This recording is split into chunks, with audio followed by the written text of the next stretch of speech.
Good morning. We're starting our second week of these daily thoughts to help us stay rooted in the midst of a world that is seeming oftentimes to be becoming unhinged. We need to remind ourselves of what is true, both in the pages of the Bible and historically in the lives of other people who have experienced tumultuous times. We've been doing that by looking at certain psalms that coincide with my daily listening program, as well as some of the writings, the letters written by John Newton. Now we'll get back to Newton probably in later this week, maybe tomorrow. But this morning I want to look at two of the psalms that were over the weekend, so I didn't want to miss them. Psalm 74 and Psalm 75 would have been Saturday and Sunday's listening for me. And just a couple of thoughts from there that I think are really helpful speaking to our situation. Psalm 74 verse 1 says, "O God, why do you cast us off forever?" And I love the Psalms for this reason, because they ask really honest questions of God. And that might be a question that some are tempted to ask right now. God, have you forsaken us? Have you left us? Now, in the case of the psalmist, it most likely had to do with physical enemies that were attacking, armies and political rivals to the nation state of Israel. In our case, of course, it's the prospect of COVID-19 and economic issues that go along with that.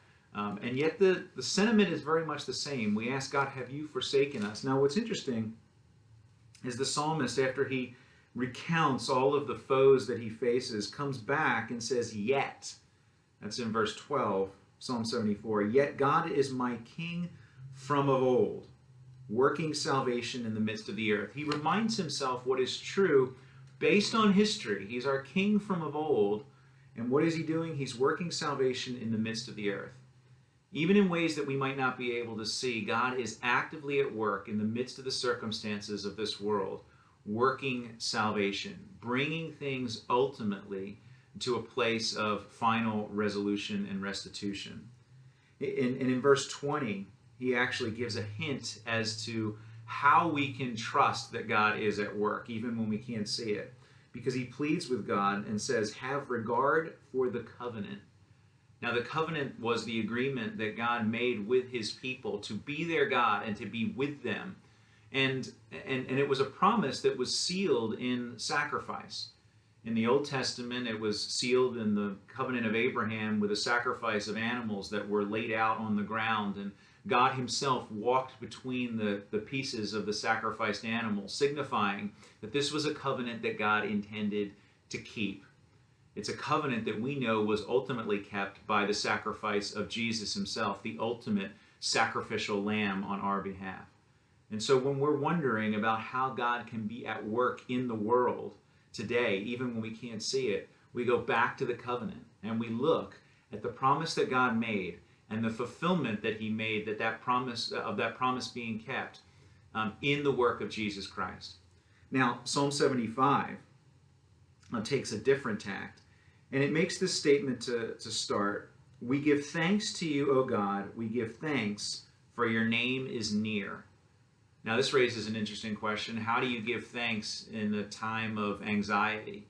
And actually, the two are really closely linked together. In fact, you might remember the words of the Apostle Paul in Philippians chapter 4, when he says, "The Lord is at hand. Do not be anxious about anything, but in everything, by prayer and supplication with thanksgiving, let your requests be made known to God." And what Paul does is he links a couple of things. He links the idea of anxiety with God's closeness with thanksgiving. And so what he says is in the midst of your anxiety, there's no need to ultimately be anxious, even when there are things that are legitimately worrisome in the world, because the Lord is at hand. That's what Paul says. That mirrors really closely what the psalmist says. "We give thanks to you, O God. We give thanks, for your name is near." The closeness of God in the midst of our circumstances is our hope. We don't always have the promise from God that our immediate circumstances will be fixed or solved, but we do have the promise that he will be with us. And on the basis of the covenant, we have the hope that ultimately victory will be sustained. Have a great day.